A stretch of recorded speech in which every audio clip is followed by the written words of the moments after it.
এবং পারিবারিক আইন সহ সংবেদনশীল ইস্যুতে বিতর্কিত বেশ সঙ্গে সরাসরি সাংঘর্ষিক এবং ইসলাম এবং মুসলিম পরিচয়ের অস্তিত্বের উপরে একটি সূক্ষ্ম পায়তারা চলছে, যাতে করে সরকারের জন্য সেন্টিমেন্টের বাইরে গিয়ে জনসমর্থনের কারণ হিসাবে উল্লেখ করা হয়েছে।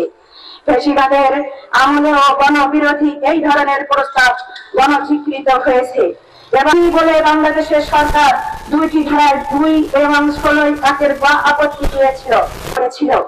তার প্রতি বৃদ্ধাঙ্গুলি দেখাইয়ে এই বিতর্কিত নারী কমিশন এসব অবাস্তব প্রস্তাবনাকে সুপারিশ করেছে, এটার বিরুদ্ধে প্রতিবাদ জানিয়েছে। 41 পৃষ্ঠায় বলা হয়েছে বিবাহ বিচ্ছেদের ক্ষেত্রে সম্পত্তি 50-50 ভাগ হবে। বাবা, যদি তারা ব্যর্থ হয় তবে এটা ইসলামিক রাষ্ট্র হিসেবে রাষ্ট্র তার দায়িত্ব নিতে বাধ্য। আর আপনার প্রতিনিধিত্ব করছেন যৌন কামনাকে বা যৌন অমানিসা।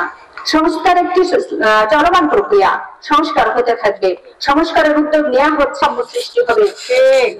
নারী সংস্কার কমিশনের সুপারিশের মাধ্যমে আমাদের স্বীকৃতি, আমাদের সংস্কৃতি ভেঙে করতে হবে, ঘোষণা করতে হবে, করতে হবে, করতে হবে, ঘোষণা করতে হবে।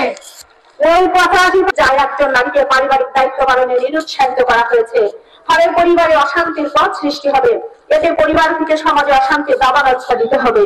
তার মানে আপনি যেখানে যা ইচ্ছা করে বেড়াবেন এবং গর্ভবতী হলে সেটা ঘোষণা করতে বৈধ ঘোষণা দিতে হবে। এই বিশ্বাসের ভিত্তিতে নারী বন্ধন তথা ভারসাম্যমূলক সমাজ বন্ধন সংস্কার প্রস্তাবনা গ্রহণ করবেন। তাহলে আমাদের সমাজ, আমাদের জাতি, আমাদের দেশ অনেক উন্নত হবে ইনশাআল্লাহ। আপনার সঙ্গে অনুরোধ করব, ইসলামে যে নারীর অধিকার দিয়েছে সেটাকে বাস্তবায়ন করার জন্য চেষ্টা করুন। পেশাজীবী বিভাগের গণ অধিকার পরিষদের ঝড় করে এটাকে নারী নীতি বলা যায় না। এই নারী সংস্কারের নাম করে নারীদের অবমাননা, সমাজ কাঠামো ধ্বংস, সমাজ বিরোধী, পরিবার বিরোধী ধারণা ঢুকিয়ে দেওয়া হয়েছে। এই নীতিমালার প্রত্যেকটা পৃষ্ঠা ধরে পর্যালোচনা করা সম্ভব নয়, তবে কিছু উল্লেখযোগ্য বিষয় পর্যালোচনা করার চেষ্টা করছি। প্রথমে তারা বলছে ধর্মভিত্তিক পারিবারিক আইনে বৈষম্য আছে। তার মানে বিবাহ, তালাক, উত্তরাধিকার সব ক্ষেত্রে সবাইকে সমান অধিকার দিতে হবে।